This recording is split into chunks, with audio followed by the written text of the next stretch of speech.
Vale, pues antes de nada vengo a hablaros sobre Securonics. Sé que otros compañeros han venido a hablaros tanto de Asai como de Curada como de Splunk, pero bueno, antes de nada voy a presentarme.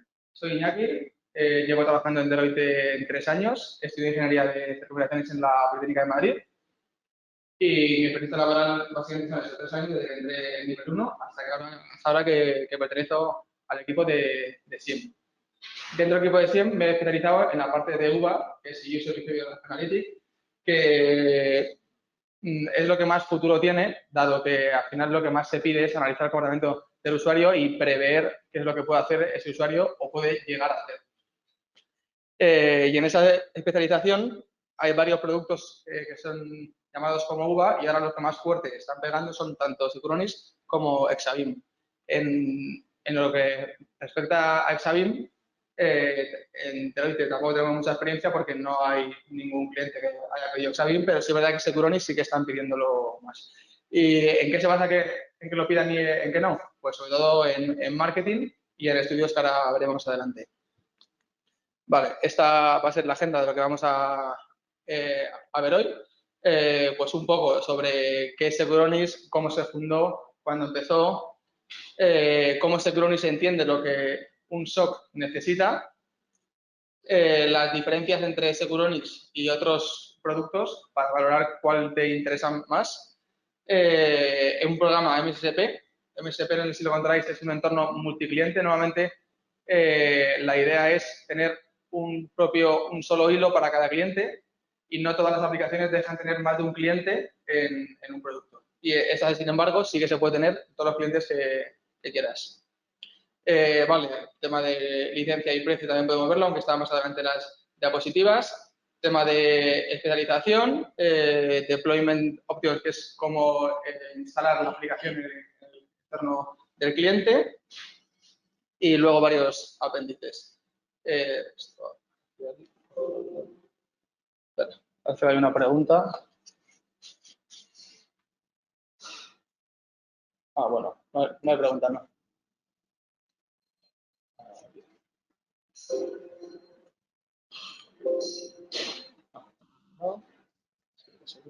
Vale, Securonics es una compañía, bueno, como todo lo de ciberseguridad, es una compañía bastante nueva. Se fundó en 2008 y hoy en día cuenta con más de 350 empleados. Clientes tiene más de 200. Aquí en España, realmente que usen Securonics, habría uno y Deloitte en concreto trabaja con uno noruego. Productos tienen un SIEM como tal, que ahora os explicaré qué es. Security Data Lake, que es básicamente un almacén de datos enorme, y el famoso WebA del que voy a hablar. Securonics, a pesar de llevar tan poco tiempo, sí que ha ganado bastantes premios y esto es sobre todo a que tiene un equipo de marketing bastante potente y porque no tiene demasiados clientes comparado con el resto de productos como para tener tantos premios y que sea reconocido. Vale, evolución a la generación. En un principio, cuando salió Securonics, su idea era hacer un SIEM normal. ¿Qué es un SIEM normal? Básicamente es ingestar eventos en la plataforma y tú los correlas y añades inteligencia. Para hacer inteligencia, básicamente es crear alertas y casos de uso para que te notifiquen de un comportamiento que puede ser sospechoso o que puede llegar a ser sospechoso. Y esto es, básicamente, correlar los eventos. Y esto es lo que hacía Securonics. Y luego, reglas basadas en threshold, que un threshold es básicamente pues, un tiempo, suponte, que quieres detectar que ha habido 5 eventos de fuerza bruta en un minuto. Ese minuto es el threshold que tú le indicas a la alerta para que salte. Entonces, Securonics en 2009 ya se dio cuenta de que el futuro básicamente pasaba por analizar el comportamiento de los usuarios. Y aquí es cuando cambia de estrategia y en 2009 es cuando empieza ya a correlar los eventos, no en base a identidades, sino en base a los usuarios. Y ahí es la clave de todo, porque ya pues ahí, antes en un SIEM normal, lo que hacías era, por ejemplo, hay 5 accesos de login y salta la alerta. Ahora, con el UVA, lo que puedes hacer es, vale, hay cinco accesos, salta la alerta, a ese usuario vamos a añadirle un riesgo y en función de los eventos o de la actividad de ese usuario en los posteriores días o horas, el riesgo va aumentando o va disminuyendo. Y eso en un SIEM normal no se puede hacer. Por tanto, el UVA, no solo Securonix, lo que hace es analizar comportamientos de usuario en vez de analizar eventos. Vale, en 2014 ya empieza a analizar también eventos, pero puede combinar en un mismo usuario distintas fases del usuario para saltar alertas, que eso lo veremos más adelante. Vale, esto es lo que me refiero con evento público, lo que he dicho antes. Securonix es un producto que tiene un equipo de marketing bastante potente, porque sobre todo para los 10 años que lleva, aquí en el cuadrante, que es el de 2018, el cuadrante de Gartner, que lo podéis haber visto con otros compañeros, básicamente se divide en 4 cuadrantes. Líder, arriba a la derecha líder, arriba a la izquierda como retos, abajo a la derecha, abajo a la izquierda, básicamente los perdedores, por niche players, y abajo a la derecha visionarios. Cuanto más arriba a la derecha estés, en teoría tu SIEM o tu UVA es mejor. Y en ese caso, Securonix hace 2 años se posicionó como el 7º o el 8º SIEM, sin ser propiamente un SIEM, porque ya hemos dicho que tiene muchas funciones de UVA. Incluso en el de este año, el 2020, que salió este fin de semana, se pone como el 4º SIEM. Y aquí, pues, aparte de Gartner, igual también hay otros análisis, que es Forrester, y luego, bueno, está el de 2017. Vale, aquí. Ahora hablamos de cómo desplegar Securonix en el entorno del cliente. Hay 4 opciones. Una que es on-premise, que es instalar el producto en las máquinas reales del cliente. O sea que de esa manera el cliente tiene el control de todo lo que pasa en esa máquina, tanto capacidad de memoria como procesos, que está haciendo estos procesos. Hola, buenas. Y esta es la parte on-premise. Partes positivas, pues que el cliente controla absolutamente todo, sabe cuándo falla, cuándo no la aplicación, sabe por qué falla la aplicación. Luego tenemos la parte SaaS, que es Securonix as a Service, que es justo todo lo contrario. El producto está instalado en la nube y entonces es el propio fabricante, en este caso Securonix, el que se encarga de si hay algún problema, solucionarlo y puede avisarte o no avisarte. Esto está bien porque el cliente se desentiende y no tiene que contratar una empresa externa para que le lleve los seguidores, pero también tiene su punto negativo, que es que realmente no sabes cómo funciona realmente el producto, porque puede fallar mucho y puede estar un equipo de soporte 24/7 todo el día arreglándolo para que tú veas que está funcionando.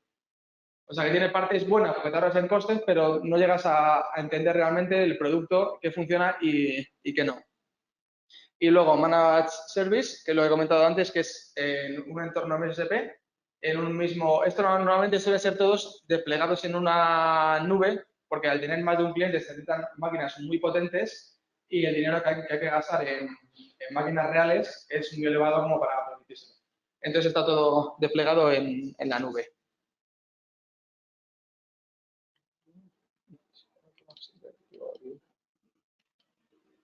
Vale, aquí. Componentes del SIEM.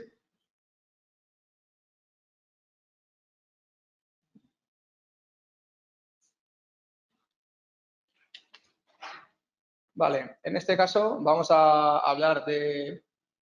Un SIEM tiene 5 componentes importantes. El primero, ingestión de los datos. El segundo, cómo enriquecer esos datos que nos han llegado.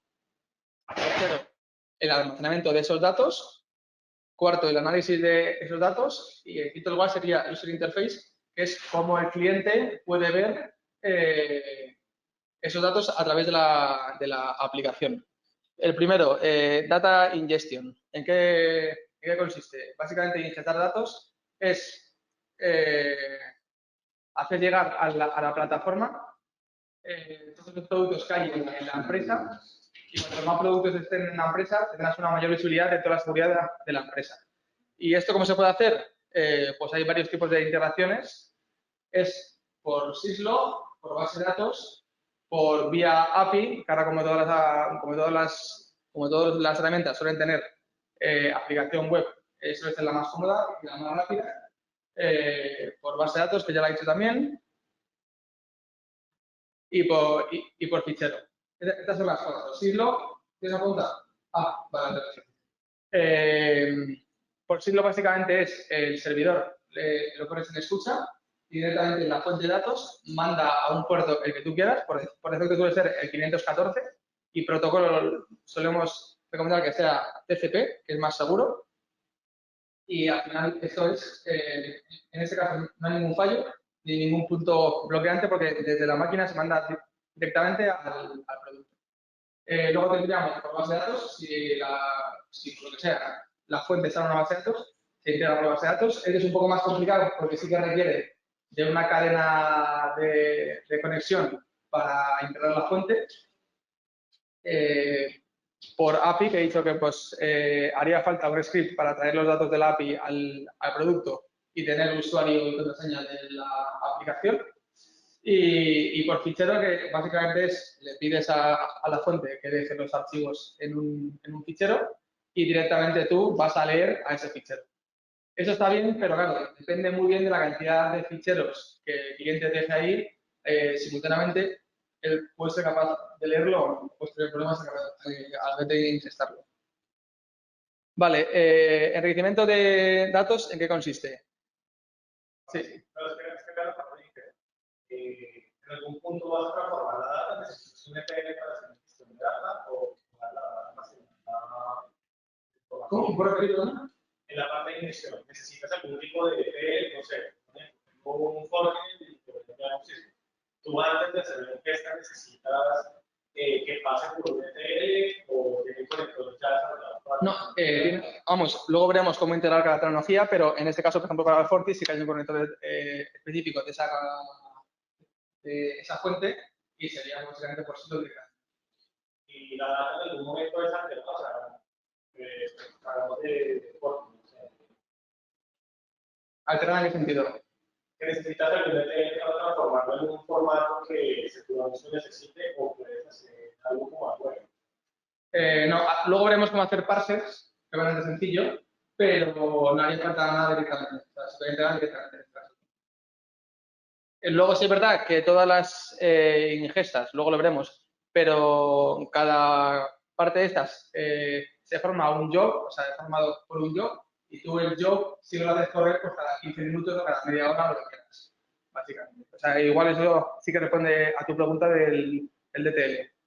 Que decías, puede poner un tiempo real si quieres, pero también depende de la fuente y depende del volumen de eventos, se recomienda pues tenerlo cada 15 minutos o cada media hora. Depende. Vale, Data Enrichment. Esta es una de las partes más importantes del UVA, ya que consiste en los datos que aparentemente vienen pues en formato RAW, en formato pobre al SIEM, darlos valor. Y en concreto, el Securonix lo que hace es juntar datos de varias fuentes, véase, por ejemplo, para una persona en una empresa puede tener varios usuarios, ya sea el usuario de correo, el usuario de el DAD. Lo que hace Securonix es juntar todos esos posibles usuarios o nombres de usuario que tenga una persona y evalúa toda su actividad. A eso me refiero con el Data Enrichment.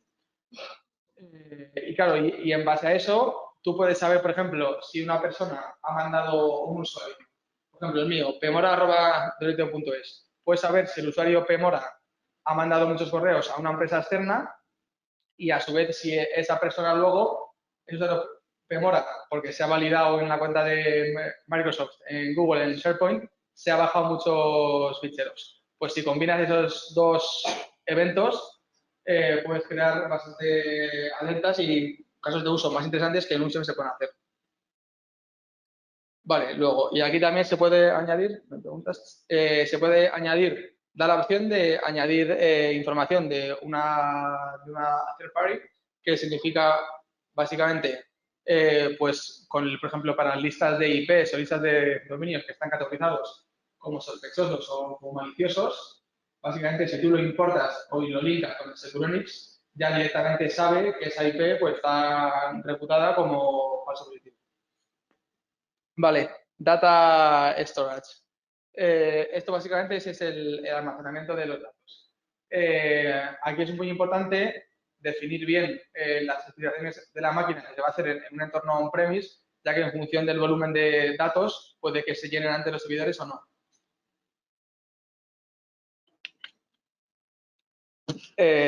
Por ejemplo, esto será una ventaja en la parte SaaS, ya que directamente, como lo administra el fabricante, no habrá ningún problema en límite de EPS ni nada. Bueno, EPS son eventos por segundo, por si no lo sabes.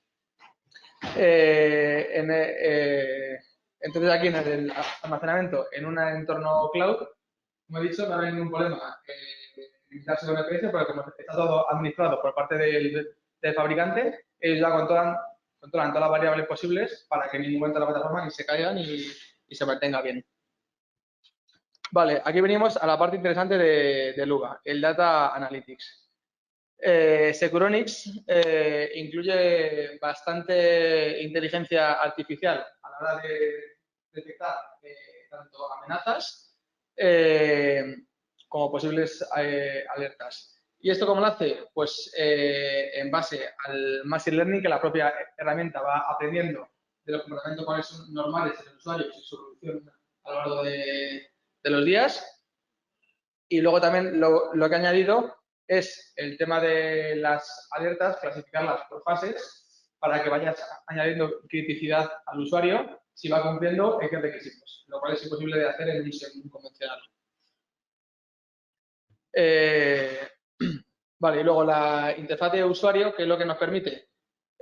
Pues en este caso, luego veremos ejemplos de cómo es la interfaz, pero tienes dashboard bastante personalizables para que puedas identificar en todo momento lo que te interesa, la actividad que te interesa para una empresa, e incluso también puedes generar reportes, tanto diarios como mensuales, para que sin necesidad de entrar en la plataforma te llegue una alerta al correo con lo que ha pasado.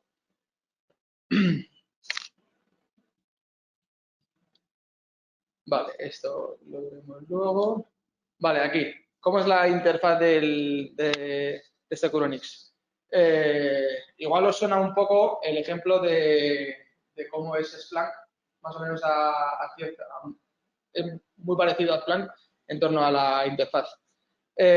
Aquí se puede ver en esta, vamos, esta justo la pantalla principal. Se puede ver en la parte de la izquierda top de violators, que básicamente son las personas que han hecho, que han cometido esas alertas, esas infracciones. Un punto bueno que tiene Securonix también es, con todo el tema de la normativa PCI, LOPE, tal y cual, los usuarios se pueden encriptar para que, como podéis ver en la izquierda, que todo eso, ese chorro de números y letras son usuarios, pues para que una empresa externa que está trabajando con la aplicación desconozca quién es el usuario que ha hecho las evidencias. A la derecha vemos el risk score de cada usuario. Esto es totalmente en cada alerta, lo veremos luego también.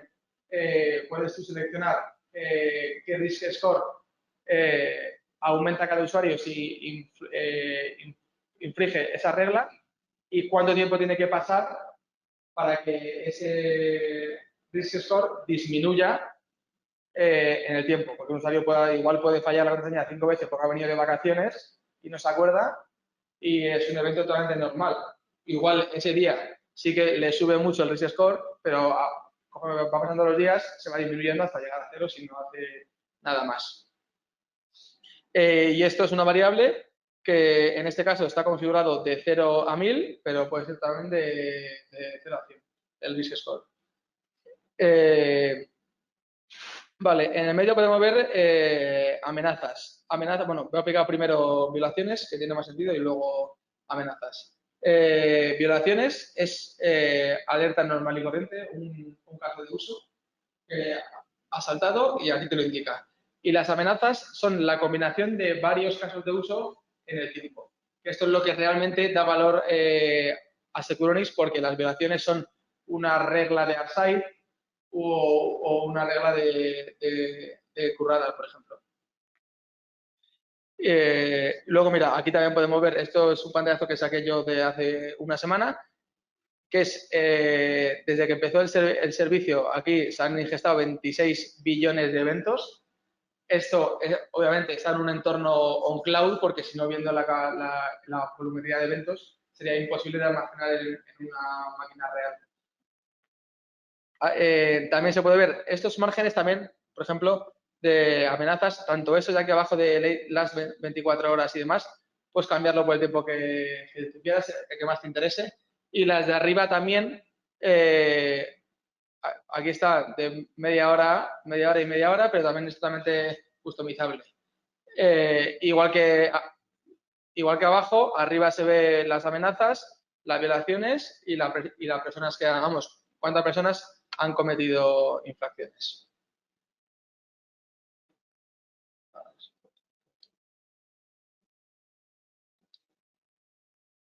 Vale, aquí. Esto por lo que os decía, que es bastante parecido, sobre todo en tema búsquedas, a un Splunk. Y sobre todo, si hacemos alguna búsqueda, como se ve en próximas diapositivas, se puede ver que la manera de buscar es mucho más parecida a Splunk que a cualquier cosión, vea ser un Currada o un Marsa. Vale, aquí en el tema búsquedas podemos ver un top de violaciones, un history total de las violaciones que ha habido en este entorno, y también podemos ver todas las fuentes que tenemos disponibles para hacer entornos con el volumen de eventos que hay. Aquí es bastante cómodo porque si pinchas, por ejemplo, o en una fuente directamente en Windows o en una alerta, directamente sale la búsqueda sin tener que copiarla a mano.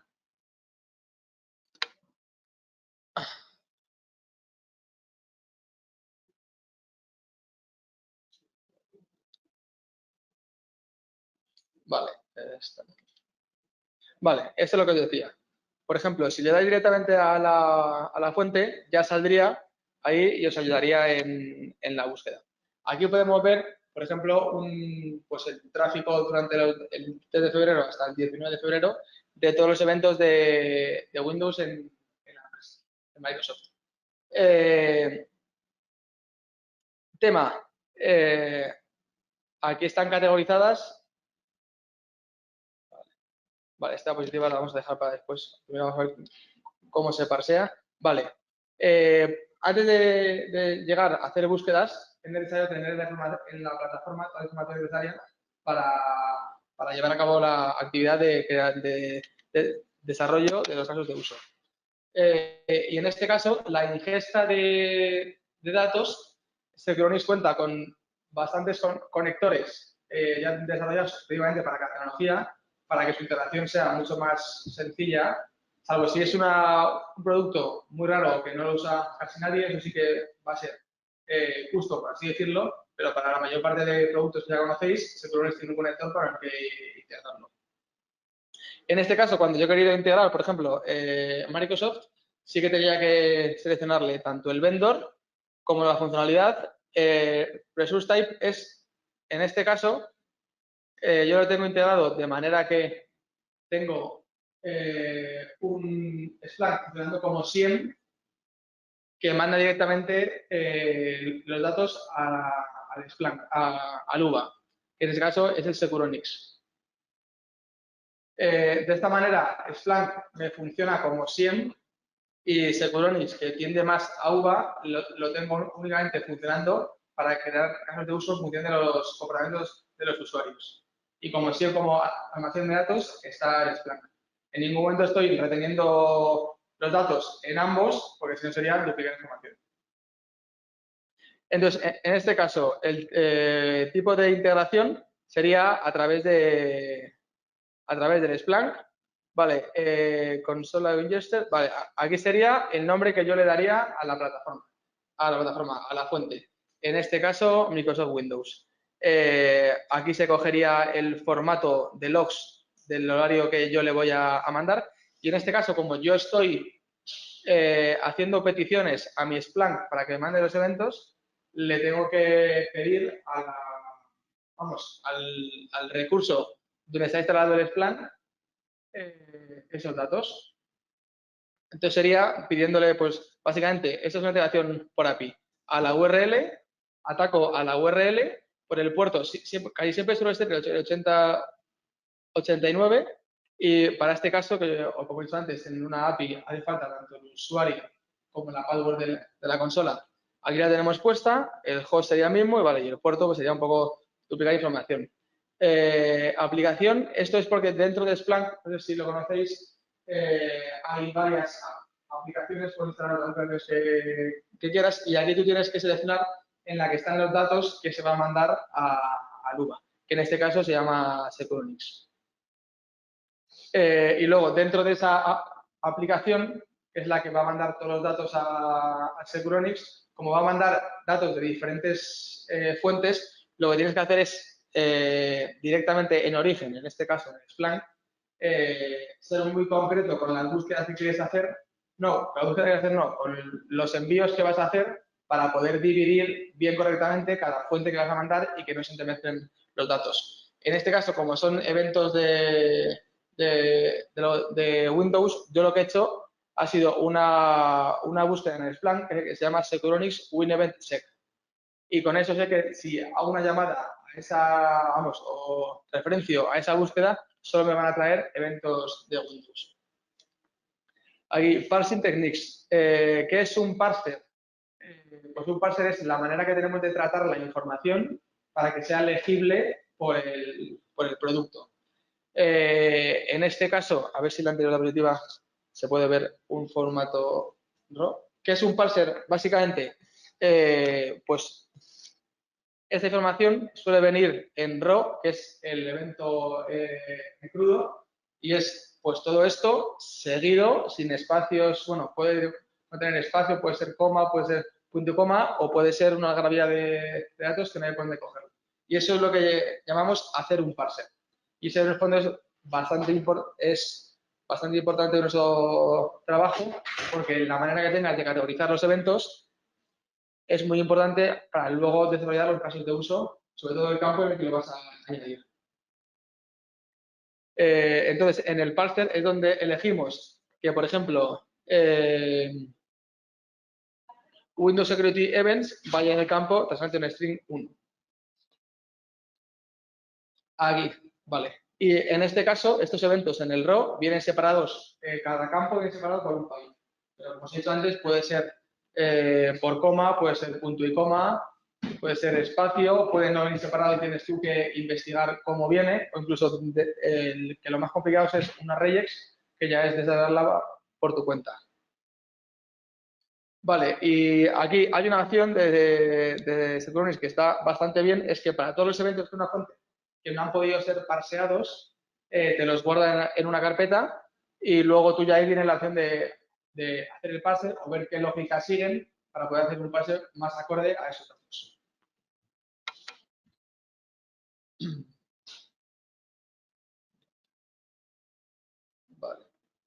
Vale, aquí estaría. Esa sería la primera parte cuando queremos integrar una fuente. La segunda parte para configurarla sería, como os he dicho, hacer el parser. En base a lo que pongamos aquí, se nos va a dividir el evento, como estos datos de aquí.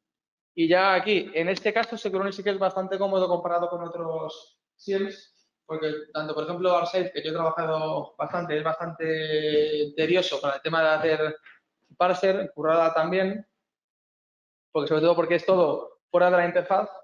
En este caso, que es directamente desde la interfaz, una vez que indicas y cómo quieres hacer la división de los campos, simplemente te lo hace solo y ya es ir seleccionando campo a campo y tú indicarle en qué campo quieres ver ese evento. Pues, por ejemplo, en el primero de todos, la fecha, queremos meterlo en el campo datetime. Y de esta manera, un parser que normalmente depende de la tecnología, nosotros a los clientes le decimos que podemos tardar incluso un día o dos en hacerlo, un paseo como este en Securonix se puede tardar pues 15 minutos haciendo clics y añadiendo los campos. Incluso luego, a la hora de rehacer el campo, porque te interese rehacer el campo y quieres poner un campo en otro lado, ya hemos visto que con esto se puede hacer bastante sencillo. Incluso esto de aquí abajo es una vista previa de los datos que te están llegando. En este caso podemos ver mucho más fácil qué campos no están siendo parseados, o bien porque el evento en sí de origen no llega a esa información, o bien porque no lo estamos parseando. Y de cara a tener más campos, bueno, no más campos, sino de cara a saber qué campos están libres para parsearlos, es mucho más sencillo que de otra manera no se podría ver.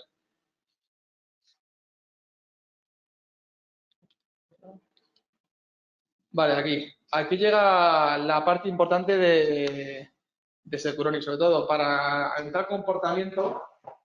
La clave está en tener un equipo de inteligencia que sepa cómo crear casos de uso interesantes para cada cliente. Cada cliente puede tener distintos requisitos en función del tipo de cliente que sea. No es lo mismo un banco que quiera analizar su entorno Swift que, pues, por ejemplo, correos que tiene un SIEM que quiera ver cuántos envíos hay al día. Ni la implicación es la misma, ni la implicación, ni nada.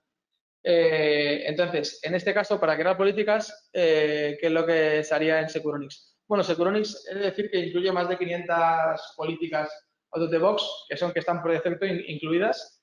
Es decir que también que hay que definirlas bastante bien porque suelen tener valores y dar bastante pasos positivos al principio, hasta que las haces funcionar bien, luego ya van bastante finas.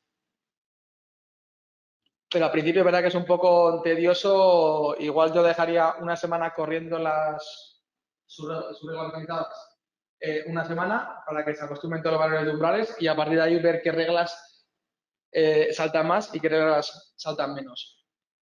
Con eso me refiero a que yo dejaría, si es en la primera semana que hemos implementado el Securonix, dejaría una semana para ver qué reglas han saltado más aquí y luego esas reglas las analizaría si realmente tiene sentido que hayan saltado o es que haya algún valor por defecto que esté mal puesto.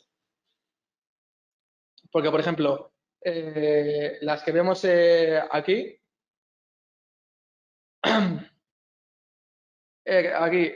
la segunda, abnormal number of successful authentication attempts. Esto básicamente son usuarios que fallan en el correo. Esto tampoco tiene mucha mayor configuración porque es un evento de Windows, que creo que es el 4740, el evento de Windows en el que falla, y es acumular eventos de Windows para que el usuario falle. No tiene mayor sentido. Vale, aquí. También, como normalmente el equipo que lleva a cabo el desarrollo de las alertas suele ser más de una persona, es bastante recomendable añadir un campo de descripción para que todo el mundo sepa, todo el mundo que está trabajando, sepa esta alerta que hace. Aunque por el nombre, lo recomendable es que sea bastante intuitiva, pero bueno, pues acaso genera alguna duda. En el campo Violation Entity, lo que se indica es a qué entidades se va a hacer referencia con esta alerta. No quiere decir que si selecciones una, ya el resto no va a aplicar. En este caso, por ejemplo, podemos seleccionar usuarios que nos devolvería la lista de usuarios que han cometido ese caso de uso.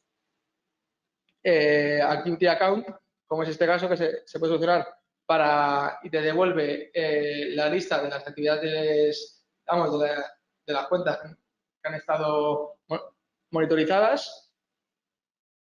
Resources devuelve la lista de recursos que han violado esta política. Y luego también está Resource Group Account y Network Address. Network Address sería pues la lista de IPs o dominios que han sido violadas en este caso. Luego, aquí también tenemos una funcionalidad muy interesante que en otros SIEM no hay, que tú puedes elegir aplicar una política en una fuente concreta, que en este caso sería seleccionar el data source, pero, por ejemplo, si seleccionas la parte de funcionalidad, suponte que tienes en una empresa varios firewalls y quieres hacer reglas para que ataquen a todos los firewalls, no solo uno en concreto, eso también depende mucho de la arquitectura de red de cada empresa y de donde tengas, por ejemplo, colocados los firewalls. Igual en uno sí que te interesa controlar unos movimientos, en ese caso los seleccionarías como data source, y si quieres controlar otros movimientos de manera general en el entorno de la empresa, sería en funcionalidad. Vale, y esto, por lo que he dicho antes, también es recomendable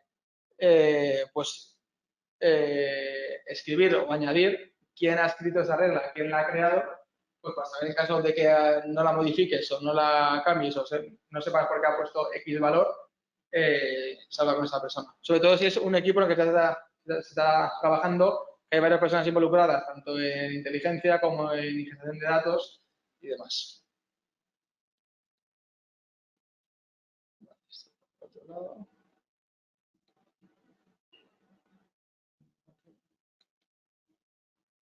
Vale, aquí está. Esto de aquí es la parte más interesante de Securonix, que lo que permite es analizar cómo un usuario, cómo el riesgo de un usuario y se incrementa o se disminuye en función de la actividad del usuario en esos días. ¿Y esto cómo lo hace? No lo hace con las violaciones, sino lo hace con las amenazas que hemos visto antes. Por eso en los dashboards el número de amenazas siempre tiene que ser menor que el número de violaciones, porque una amenaza está compuesta por varias violaciones.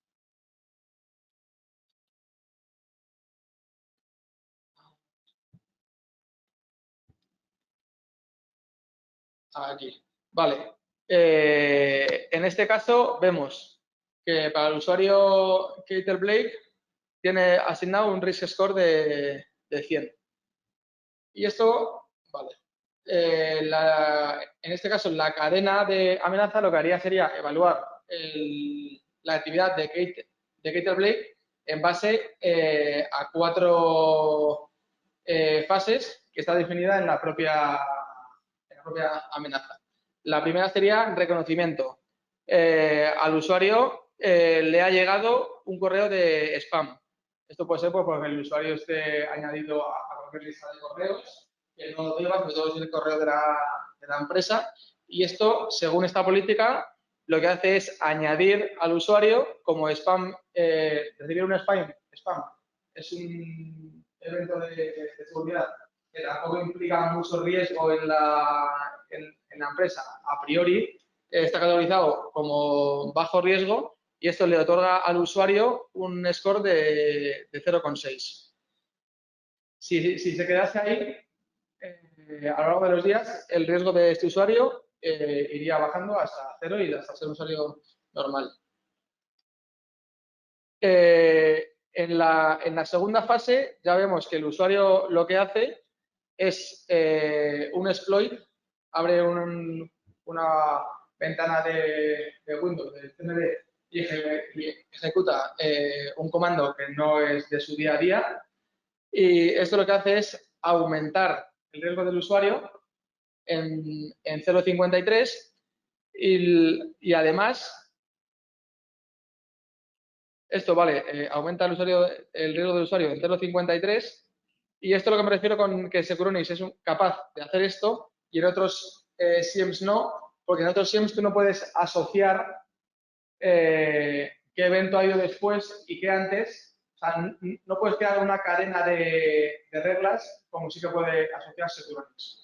Y en este caso, Securonix no te avisaría hasta que se completan las 4 fases, porque tú las 4 fases las has validado para que si llega a la fase 4, realmente hay un incidente de seguridad. Puede llegar a la fase 3 y que ahí pare el evento y en cuyo caso no habría alerta, porque no hay, lo que sí también es recomendable es no dejar muchos días, no tener límite de días entre las fases, porque puede llegar a la fase 3, esperar un mes para que se vea que el riesgo del usuario ha bajado. O sea, cuando un incidente, cuando una persona quiere cometer el riesgo de una empresa, en este caso, lo que suele hacer siempre es entrar y nada más entrar, quedarse callado durante un tiempo para que no haga ruido ese usuario ni esos eventos que ha generado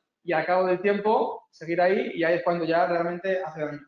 Cuando ya pasa un tiempo y ha estado dentro de la empresa, conoce ya la empresa, todos los entornos y demás. Entonces, por eso lo que decía que no, es recomendable no poner aquí un tiempo en los requisitos de la alerta, no indicar tiempo, pues para que, aunque haya llegado a la fase 3 en 3 semanas y luego está 2 meses parado, que si luego al final comete el último momento, salte la alerta.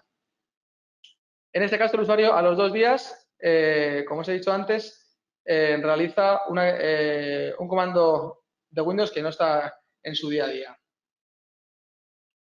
Y, vale, y luego ejecuta otro proceso, básicamente, en el servidor e instala un programa. Ya eso, ambos eventos están categorizados como riesgo de seguridad medio. Y lo que hace es pues ir subiendo el riesgo, a pesar de que ha ido bajando el usuario 1, aquí ha bajado, empezó en 0,6 y a los 2 días, que debería haber bajado, le suma 0,53 y a los 5 días le suma 0,63. Todo esto combinado, para Securonics nos da una fuerza y una potencia de control sobre cada usuario que otro SIEM no puede dar. Porque tú, otro SIEM, llega un spam, una alerta y recibe la alerta de spam. Y la gestionas, ves que es un paso positivo que está gestionada. A los 2-3 días recibes que el mismo usuario, pero como nosotros siempre no tiene capacidad para asociar usuarios, recibes que el mismo usuario ha ejecutado un comando en una CMD.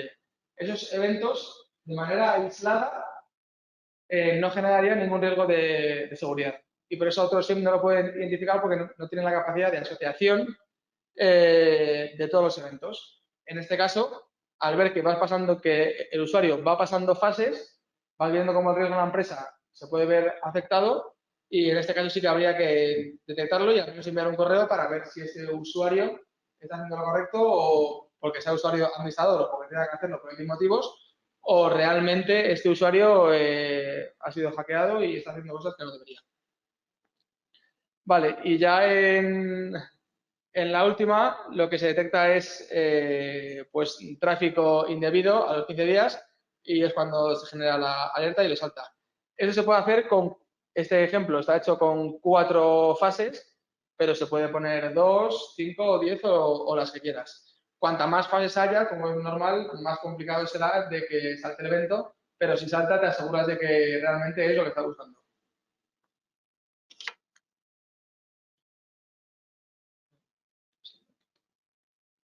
Vale. Vale, aquí. Esto es lo que os comentaba. A ver. Creo que se ha puesto al final. No. Aquí. Vale, esto es lo que os comentaba, que sobre todo en entornos SOC, Security Operations Center, lo que realmente interesa, al menos como proveedor de servicios, es dar el mayor número de servicio al mayor número de clientes posible. Y eso para una empresa como Deloitte lo que se consigue es, para ahorrar beneficios, bueno, ahorrar costes y generar más beneficios, lo que se hace es intentar administrar todos los clientes a través de una misma plataforma. Pero claro, también implantar qué plataforma también depende mucho de cada cliente, pues en base a sus requisitos, en base a su presupuesto también, porque cada uno no es lo mismo lo que vale una SAID que Currada que un Securonics. Entonces, el objetivo es poder llevar todos los clientes, o el mayor número de clientes posibles, desde un mismo entorno. Y ya si el entorno se lleva está implementado en un entorno cloud, mucho mejor porque, como os he dicho antes, te ahorras todo el presupuesto de máquinas, te ahorras de tener que ir allí a implantarlas, a configurarlas. El tema de escalabilidad en la nube es mucho mayor que en físico, porque en físico te implicaría comprar más máquinas y añadirlas en modo clúster o a la red como fuera, y en un entorno cloud lo más sencillo es pedir más fuerza y como está en un CPD, directamente van añadiendo máquinas ellos al sistema. Vale, y lo que se haría aquí sería el entorno cloud, el cual es accesible para todos los clientes, sería accesible. Cada cliente entra con la misma IP, pero cada usuario sí que está referenciado, aunque puedas también hacer el data privacy, que es lo que les he dicho, para enmascarar los datos, cada usuario de cada cliente solo puede ver los datos de su cliente que está dividido en tenants, de manera que no puede haber datos de ningún otro cliente, aunque los propios suyos, para dos usuarios de la misma empresa, en función del rol que se les asigne, uno puede ver los datos enmascarados y otros no. ¿Estabas tú cuando comentas lo de los enmascarados? Sí, sí. Pues eso, en función del rol que se le asigne a cada usuario, puede verlo o no puede verlo. Entonces, está muy bien eso. O, por ejemplo, en un entorno SOC, la persona que integra la fuente realmente le da igual que elementos de Windows hayan sido generados por un usuario que por otro, pero para el analista de datos es muy interesante ver los usuarios para saber quién ha hecho la acción o quién no, y si en unos días pasados ha vuelto a hacer algo. Y en este caso, lo que sí es necesario en el entorno cloud es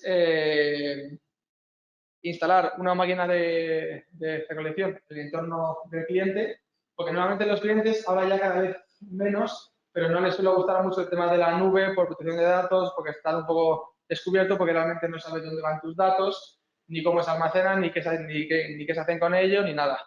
Y por eso tienen bastante vetado de momento el tema de enviar a la nube y suelen poner problemas. Por eso mismo, lo que se hace es se instala una máquina en el cliente, que no tiene por qué ser muy potente, y a esa máquina sí que le dan permiso de acceso a la nube, solo, o sea, en el cliente lo único que tiene acceso a la nube sería esa máquina.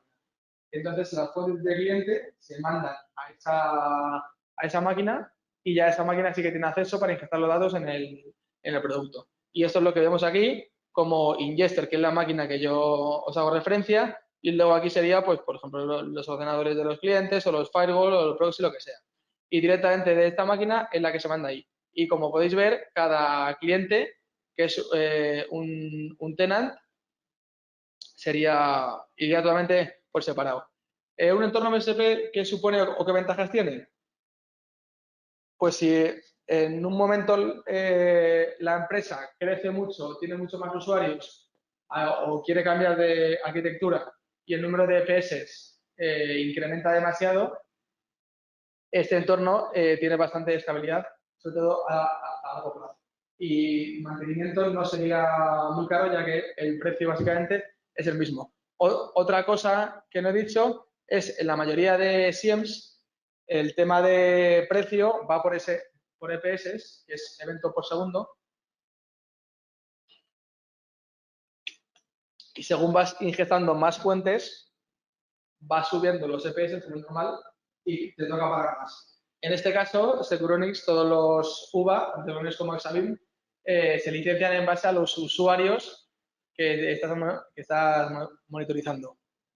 Entonces, está bastante bien, tiene más sentido que en un caso como que en el caso de los UVA no se pague por EPS, porque en teoría cuanto más EPS tenga, más información tienes del entorno, más puedes monitorizar de todos los usuarios, y entonces tú estás pagando únicamente por los usuarios que tienes en la empresa. Vale, entorno MSP lo que también te permite es tener un entorno de alta availability, no sé la palabra ahora en español, y esto quiere decir que el producto está a un 99% del tiempo totalmente funcionando. Esto en un entorno en el que tú gestionas el servidor, si tienes algún parón en la empresa, por lo que sea, corte de luz o lo que sea, ese tiempo el servicio se cancela. Esta gente en un entorno MSP te garantiza que tienen otros servidores funcionando en otro lado, porque si también le puede pasar a ellos un corte de luz, que tienen otros servidores en otro lado, te garantizan que eso vaya a seguir funcionando. Además, ¿qué garantiza esto? Pues que Securonix, como se alimenta la información con respecto a cuanto más usuarios tenga, cuanto más usuarios haya en el entorno MSP, ya no por clientes, la propia herramienta aprende del usuario y es más fácil generar casos de uso. Cuanto más eventos ves y más incidentes ves, te haces una idea de qué puedes saltar y qué no.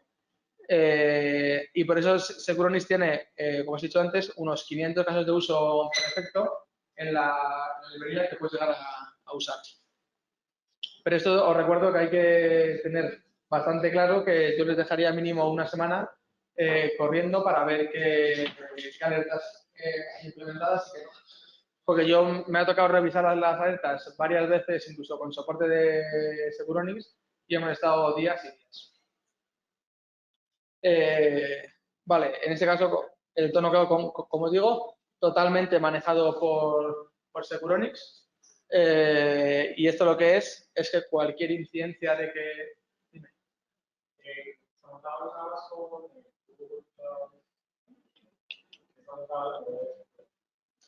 AWS. Con AWS. Vale, esto como he dicho antes, está totalmente gestionado por Securonix. Tú como cliente únicamente eres responsable pues, de acceder a la plataforma y de customizar los dashboards o pedirles incluso a Securonix que los dashboards te lo acomoden en base a lo que tú quieras.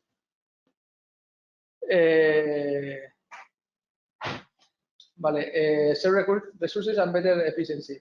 Esto es lo que me refiero es a que cuanto más, como puedes, también para Securonix les favorece a ellos mismos, ya no Deloitte como proveedor, sino Securonix como proveedor, pero de otro tipo de software, también les favorece que cuanto más clientes tengan el MSP, mejor para ellos, porque tienen todo junto, es mucho más fácil ampliar memoria en los CPDs, les sale más barato ampliar todo de golpe, no ir uno a uno, y pues eficiencia lo mismo. Data Segregation and Privacy. Esto es lo que os comentaba, de que como cada cliente está en un hilo, realmente cada cliente solo tiene acceso a los datos de ese cliente. No voy a tener más. Incluso una persona del mismo cliente puede tener diferentes roles y ver unas cosas que la otra no ve. Vale, y aquí pone que, vale, tanto el entorno cloud como el on-premise está basado en estos ingesters. Vamos a ver adelante. Vale. Vale. Sobre todo está viendo mucha referencia al tema de cloud SIEM, porque yo he trabajado en este caso con varios entornos on-premise, ya no solo de Securonix, también de otros SIEMs, y al final dan bastante guerra en cuanto a mantenimiento y administración de los servidores. Gastas más tiempo del que deberías en administrar el servidor como tal, me refiero pues a tema de capacidad de almacenamiento de los datos, ver si se llena o no se llena una partición, ver qué puedes borrar, qué no puedes borrar, porque por ley sueles tener más o menos un año de protección de los datos. Entonces, el futuro básicamente pasa por gestionar todo a través de la nube, que es tanto beneficioso para una empresa proveedora de servicios como proveedora de software. Vale, ¿y esto qué no garantiza? Accesibilidad. Tú tienes una máquina on-premise y únicamente puedes acceder conectándote a ella. Si no estás en tu casa y pasa algo, tienes que ir a la oficina y conectar. En un entorno cloud, lo bueno es que tú puedes hacer pues, incluso desde el móvil y ver lo que pasa en todo momento.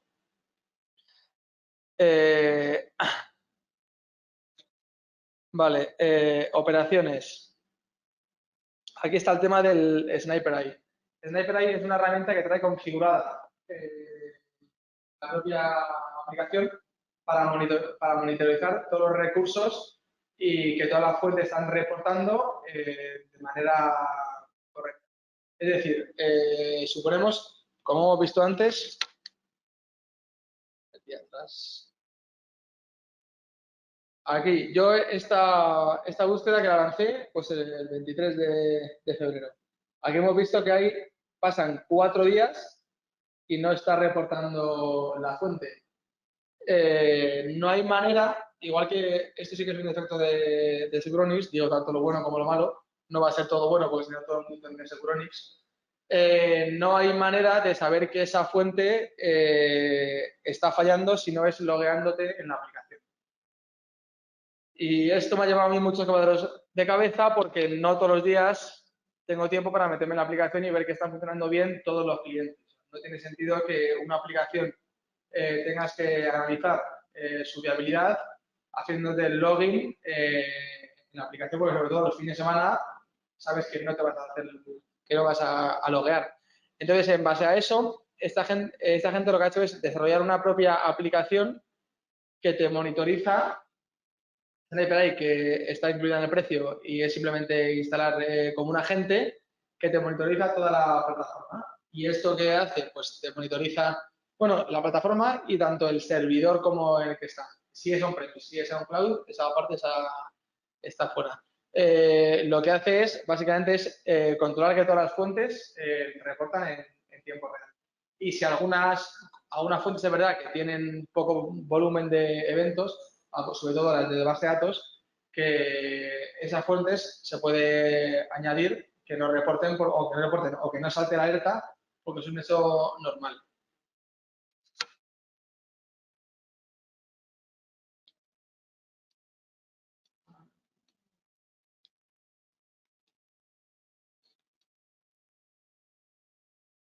Vale, aquí está.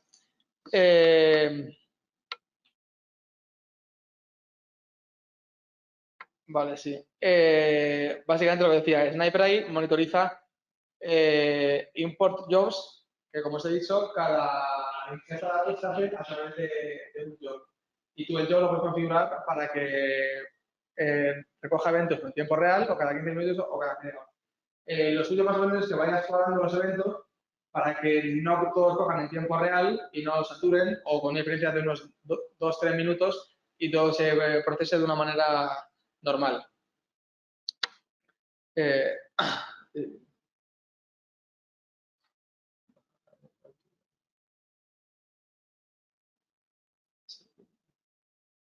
Vale, otra ventaja de la nube es que al estar totalmente administrada por el producto, por ellos mismos, siempre te van a tener la última versión actualizada con los últimos parches, que sin embargo, si lo tienes que hacer tú a mano, pues al final o por tiempo o por pereza, al final dejas de hacerlo y te puede dar 1000 errores y demás. Esta gente te garantiza que no el día que sale, porque lo normal es dejar 1 o 2 meses hasta que se estabiliza la versión, te la instalan.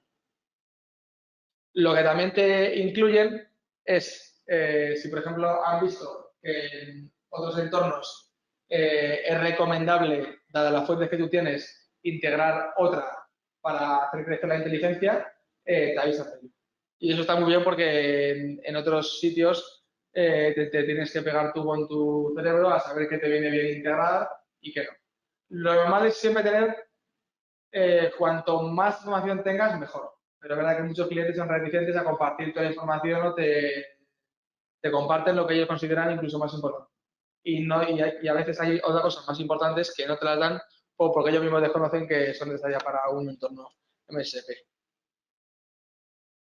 Vale, otra cosa interesante es que al estar gestionado por ellos, está gestionado en un horario de 24/7. Si se cae, si una fuente deja de reportar o tanto a las 5 de la mañana como fin de semana, ellos lo miran. Y ellos también al tener acceso a la plataforma, te lo solucionan y lo solucionan. De manera que si a ti una fuente, por el motivo que sea, te deja de reportar un sábado, hasta el lunes que llegues, lo más seguro que no lo vas a ver. Y has perdido día y medio de eventos. Es cierto que durante el fin de semana no suele haber muchos eventos, pero ya basta que haya justo uno crítico que no haya saltado y no lo hayas visto en el SIEM. Vale. Esto de aquí ahora son opciones que te da la propia aplicación pues para identificar diferentes tipos de alertas y te lo da por defecto. De manera que te ayuda bastante, sobre todo si tienes un equipo pequeño de creación de inteligencia. Inteligencia me refiero a tema de alertas y casos de uso o violaciones a amenazas. Al final, estos casos de uso que te generan por defecto te pueden interesar bastante, sobre todo si no tienes tiempo tú para crear. En vez de crearlos, dedicas tiempo a revisar sus configuraciones, que era esto de aquí, vale, de aquí, pero no he puesto la otra, vale. Justo en la siguiente, pues si en esta pantalla, si le damos a siguiente, es donde podríamos añadir la lógica del caso de uso. Pues, por ejemplo, abnormal amount of data email to non-business domain.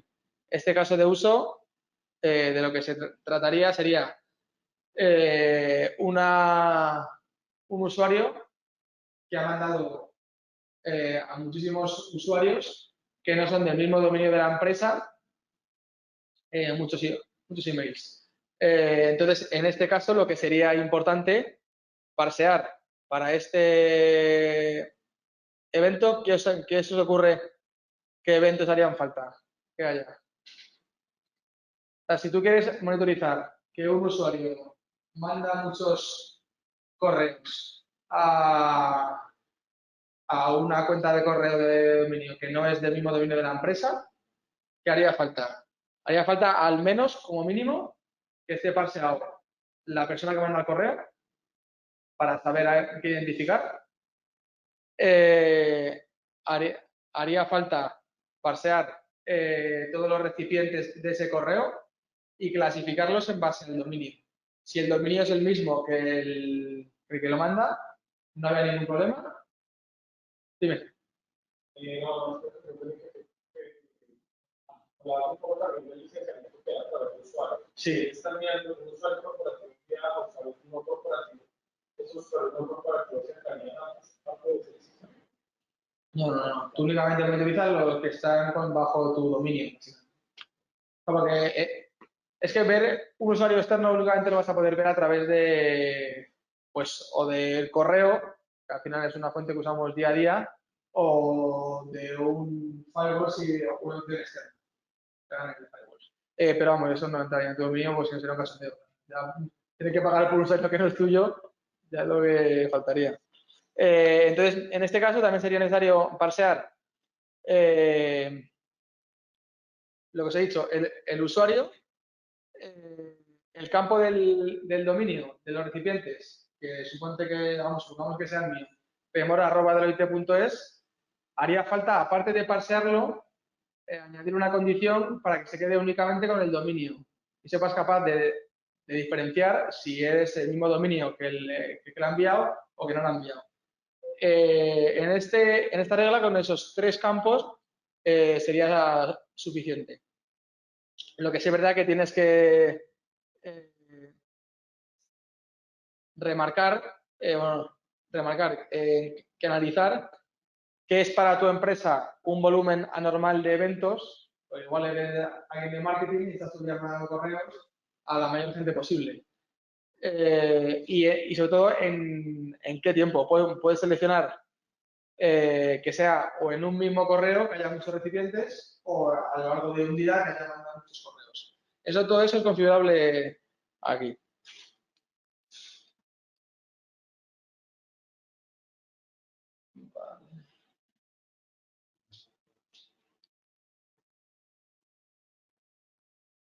Vale, por ejemplo, en este caso, esta opción que nos brinda Securonix es para identificar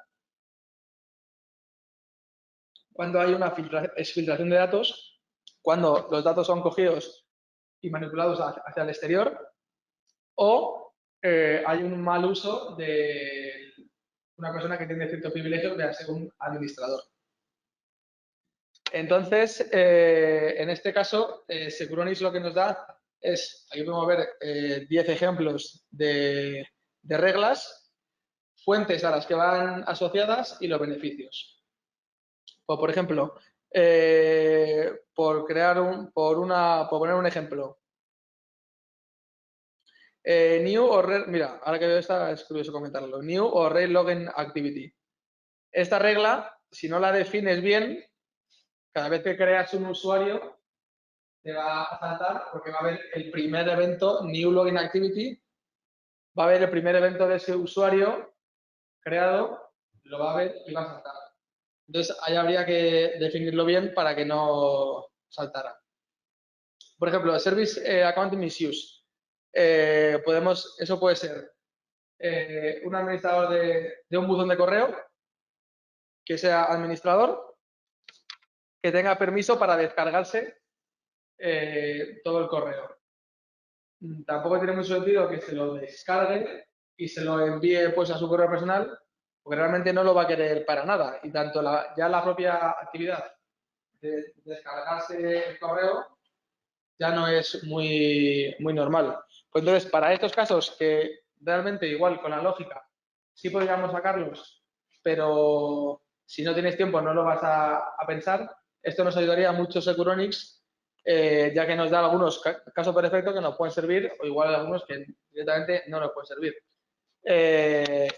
Y para esto también nos dice las fuentes que son recomendables tener para que te aplique este módulo de Insider Thread, que puede ser Email Gateway, DLP, que es Data Loss Prevention, todos los endpoints, proxy, datos de usuarios, tanto de Human Resources como otros contextos, AD, Workstations, Unix, PAM o VPN. De esto se beneficia mucho Securonics porque es capaz de relacionar que un mismo usuario puede tener diferentes cuentas en función de lo que esté usando. O sea, por ejemplo, mi correo y mi usuario de Linux para una máquina no es el mismo. Y esto en otros SIEMs no lo podrías correlar o te costaría mucho, ya que tienes que ir uno a uno, con muchos tienes que hacer tú la lista de manera manual, y Securonics, a través de toda la información que te da el AD, te lo combina. Y es mucho más sencillo, de hecho, o más sencillo, o no nos quita tanto tiempo diseñar alertas gracias a esto. Y este módulo de Insider Threat, ¿para qué nos serviría? Para detectar y prevenir información del cliente comprometida. Y lo mismo, y detectar privilegios, detectar usos de una cuenta con privilegios que no deberían haber sido así, o no debería haber hecho eso. Aquí, otro módulo que viene incluido, todos estos módulos, que son 3 módulos, están incluidos tanto en la versión cloud como en la versión on-premise. En este caso, este módulo, que es el de Cyber Threat, lo que haría es detectar funciones de malware. Aquí pone incluyendo zero day attacks. Eso ya no es tan cierto. Vale, también sirven para detectar posibles sistemas comprometidos, identificar pues tanto equipos como usuario e IPs comprometidas, y pues también serviría igual que el anterior, pero de otro modo para identificar filtraciones de datos. Como podemos ver, hay fuentes que son bastante parecidas. Por ejemplo, el endpoint también estaba en el anterior, pero sobre todo este módulo funciona con fuentes como Firewall, IDS, IPS, Endpoint, DNS, DHCP, NetFlow y Malware Detection System. Ese de malware es uno de los módulos que más nos piden. Nos piden los clientes que focalicemos, ya que con todo el tema de los correos y de phishing y demás, es uno de los mayores vectores de infección que tienen ahora las empresas. Sobre todo porque día a día recibimos un montón de correos, incluso es bastante, no voy a decir fácil, porque no es fácil, pero caer en cualquier intento de phishing y ya has comprometido pues de parte de la empresa. Con esto me refiero que tanto los volumen de eventos que hay en el, vamos, el volumen de eventos no, el volumen de correos que tenemos en día a día, que no puedes ir gestionando todos tan rápido como te gustaría, y si quieres puedes clicar en algún lado que te va a redireccionar a cualquier otra URL y te va a hacer un malware y ya la hayas liado. Pero bueno. Vale, y aquí, por ejemplo, ¿qué tenemos? Vale, a ver. Vale, aquí podemos ver Unusual Session Duration. Esto también es, yo diría que esto lo puede hacer también únicamente Securonics porque es capaz de estudiar el comportamiento de un usuario, el tiempo que tiene. Yo, por ejemplo, entro a las 9 de la mañana y salgo a las 7. Sabe que el usuario está conectado más o menos un volumen de 10 horas al día. Si por cualquier motivo ve que el mismo usuario está conectado en vez de 10, está conectado ese día 16 horas, es capaz de generarte una alerta porque el usuario haya estado más horas. Que luego puede ser pues súper repetitivo porque haya sido el mismo usuario, haya tenido que estar jugando ese día hasta más tarde y se ha quedado. O puede ser que realmente ese usuario se haya ido a casa, pues se haya dejado desbloqueado y por detrás el malware está corriendo y ayudando sus procesos y demás. Y esto con otros SIEMs sería imposible hacerlo. O sea, un SIEM convencional no puede hacer esto completamente de usuario, porque es lo que os he dicho al principio. Un SIEM correla en base a eventos y el UBA correla en base a identidades. Correla significa básicamente generar las alertas en base a eventos o a identidades. Vale, aquí el módulo de la nube que extiende los dos módulos anteriores y lo eleva a un nivel de cloud. Básicamente, por ejemplo, antes de filtrar los datos, tú puedes hacerlo con el correo, pero ahora con todo el tema de la nube, subir fotos y demás, también estamos en lo mismo. Entonces, por eso lo que se pretende evitar aquí o monitorizar, por ejemplo, es un nivel anormal de subidas o bajadas aplicadas desde la nube. Porque en tu día a día con mucho la nube que vas a querer subir o un documento o algo, pero una descarga masiva de ficheros que puede estar comprometiendo a la seguridad del cliente. Y en este caso, las fuentes que más se usarían serían pues todas las de la nube. Office 365, Google Apps, Salesforce, Box, Okta, Azure ATP, todas las que vienen ahora con Microsoft, que las del Sentinel también, o sea, estarán incluidas todas. AWS, las de Azure también, Cloud Broker. Vale, y con este módulo básicamente lo que sería eso. Compaginar estas dos amenazas, pero en un entorno en la nube o con clientes que tengan acceso a la nube. A ver, algo que me gustaría comentaros. Aquí. Vale, aquí en este caso, que es de la parte más importante. Collection Method. Ya os he dicho antes que había diferentes tipos de integraciones, que podía ser, pues en este caso, como es API, aquí puedes ver la llamada a la API con la URL, el usuario y la password. Puede ser por syslog, que sería únicamente en origen, configuras la fuente para que mande directamente a un puerto. Por defecto suele ser el 514, pero es totalmente configurable. Y de esa manera tú, en el Securonics, si sería syslog, únicamente tienes que escribir el puerto en el que te está mandando los eventos para que sea capaz de cogerlo. Y ese puerto tienes que ponerte de acuerdo con el cliente para que te lo mande por ese puerto, porque igual es el 514, como es el típico, está usado y lo recomendable es usar una tecnología por puerto. ¿Se pueden poner más de tecnología por puerto? Sí, pero lo recomendable es usar, sobre todo cuando te da igual por un puerto que por otro. Es cierto que algunas aplicaciones obliga siempre a que sea por 514.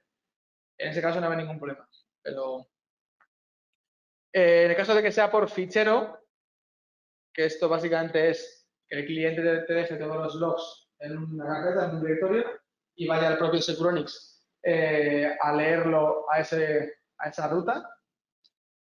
Aquí había que indicar la ruta del fichero, a la cual había que pedir que se tenga permisos tanto de lectura como de escritura. De lectura es obligatorio para poder leer los logs y de escritura es recomendable únicamente con lo recomendable. Entonces también obligatorio si con esos logs, una vez que los lee el Securonix, los quieres borrar para que no ocupe nada en el servidor. Tiene la opción de tanto de borrarlos como de ponerles al final del documento del fichero, añadirles una línea, digo, una letra, la que tú quieras, para que sepa el propio Securonix que ya lo ha leído y no tenga que pasar por el derecho. Eso sería por fichero y por base de datos sería necesaria pues toda una cadena de conexión que sería como el nombre de la base de datos, el puerto que usa la base de datos, el usuario, la contraseña, etcétera. ¿Qué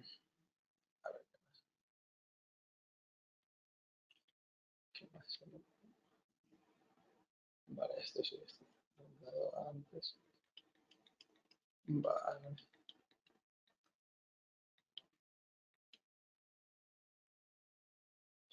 Vale, y no sé si tenéis alguna duda o algo, alguna pregunta. Duda igual no, porque realmente hasta que no pongáis con el producto o con ese producto o con el que sea y lo empecéis a tocar es cuando realmente surgen las dudas y los problemas, sobre todo, aparte de las dudas. Pero ya alguna pregunta de otro tipo que no sea de Securonix o sea de SIEM o de algo. ¿Alguna duda? Nada, ¿no? Leí que utiliza, o sea, están previos sin ser alimentado. Sí, no, esto de Splunk es... sí.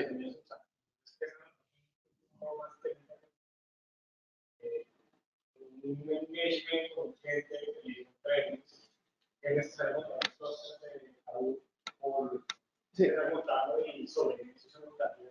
Sí, Securonix corre sobre un entorno por abajo de Hadoop, que es el encargado de los jobs, antes te he dicho. Pero ahora saca una nueva versión que hay 14 jobs, pero realmente los importantes son 9 jobs. Y cada job se encarga, pues uno es el job de indexación, que es el que genera, el que manda los datos a la plataforma, otro es el job de enriquecer los datos, y todo eso está montado en un clúster en Hadoop. Y también usa Solar, usa Hive, usa Kafka. O sea, realmente por debajo del tema de administración hay mucho trabajo.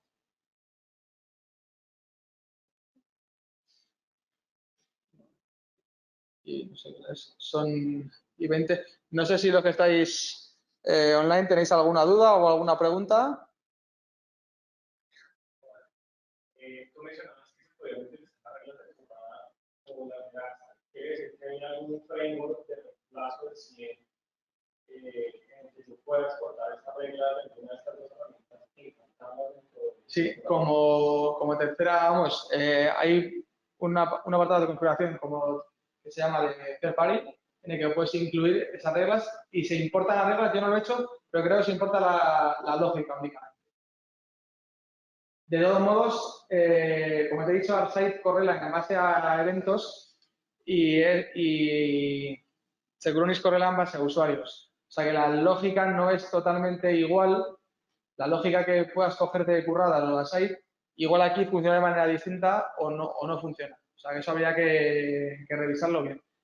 Lo que sí te recomiendo es, si lo vas a usar en currada, currada tiene una aplicación que se llama Uva de currada, que incluye por defecto también, pues igual que esa creo que incluye como 500, también tiene, creo que son, que yo también estoy mirándolo para importarlas, son como unas 100 y pico reglas.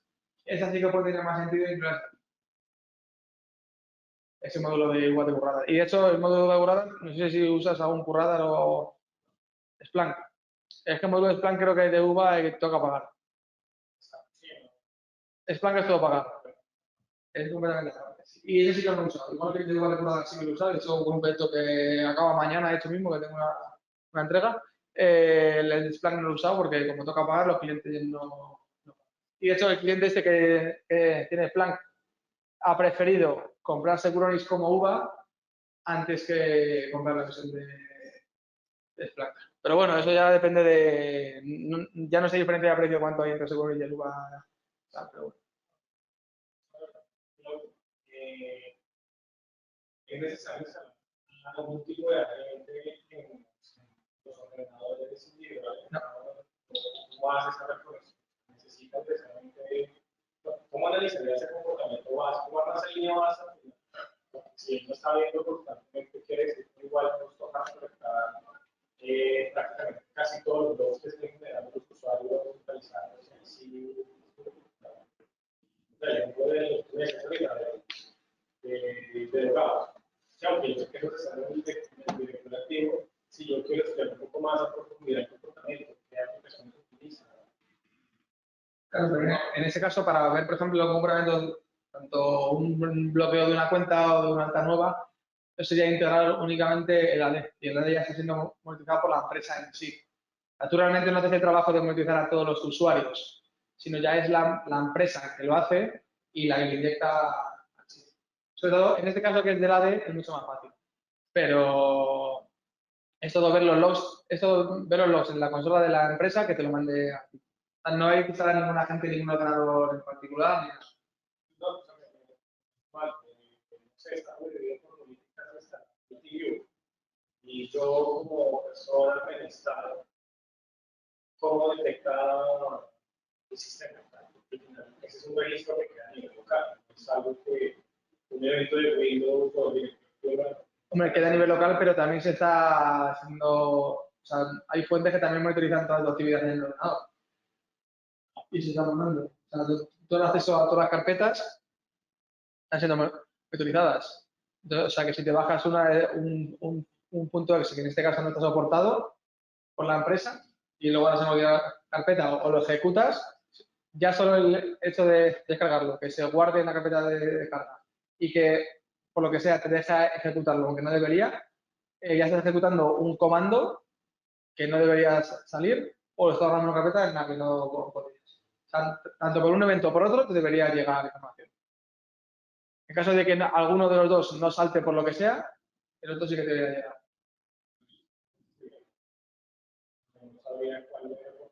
Esa con las de Microsoft se llega todo.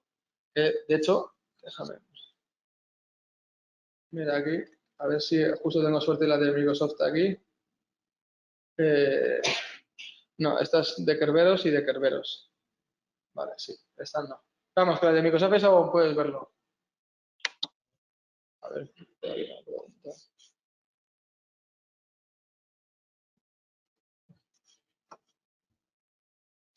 ninguna hasta ahora, muchas gracias.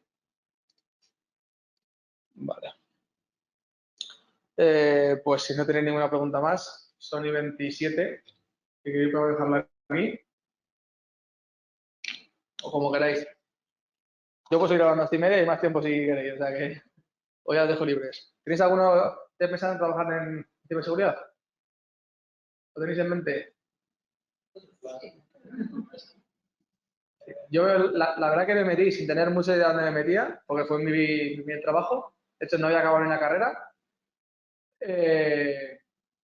Y de momento yo lo estoy viendo bastante progresión y bastante futuro. Pero todo que al final el día a día de todo el mundo ya es todo informático. Y la seguridad, sobre todo ya en aplicaciones como de para pagar y demás, es que es clave. Y hace falta mucha gente, ¿eh? O sea, no les estoy vendiendo que vengan a ciber, pero hace falta mucha gente.